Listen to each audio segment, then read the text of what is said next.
Imahen ni Inang Peña Francia asin El Divino Rostro, pighatod na liwat sa Basilica Minore makalihis an pirang bulan na pagsungko sa man iba-ibang diocese asin mga banwaan sa rehiyon. Pagpuli kan mga imahen, maugmang sinabat kan mga deboto.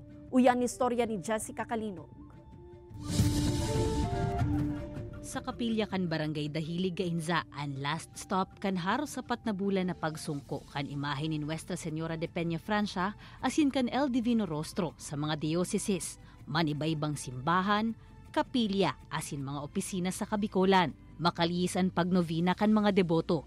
Ang mga imahen, ipigprosesyon na papuli sa saindang santuaryo. Si Eman, iyo ang nagmaneho kan piglunadan sa imahen kan mahal na ina. Siyempre, fulfilling. Kumbaga, maugma.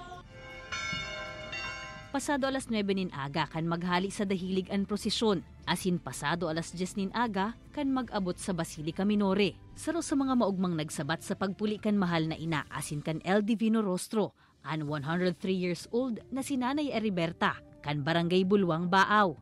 Nagtinda po. Hagad ko sabangan ng mga pibla ng pamilya ko.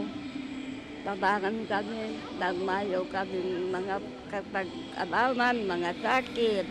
Iyon ang gusto niya na digdi siya magsimba kay ina.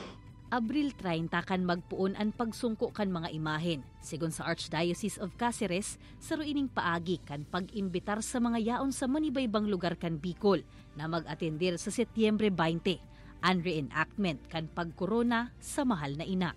Ini ang danay na pangapunan kan simbahan kan Cáceres na ipadagos niya itong sa tuyang devotion kay ina. Ni pamana sa tuya, pamanang banal sa tuya, kinakaipon ining atamanon, kinakaipon ining pakusugo na sin palakupon. Ang pagpuli kan mga imahen sa Basilica Minore, senyal naman kan pagpuon kan mga pag-antisipar sa sunod-sunod na mga aktibidad, katakod kan kapistahan kan patrona kan Bicol sa Setyembre. Kaibanan si Carlo Abunita, Jessica Calinog, Balitang Bicolandia.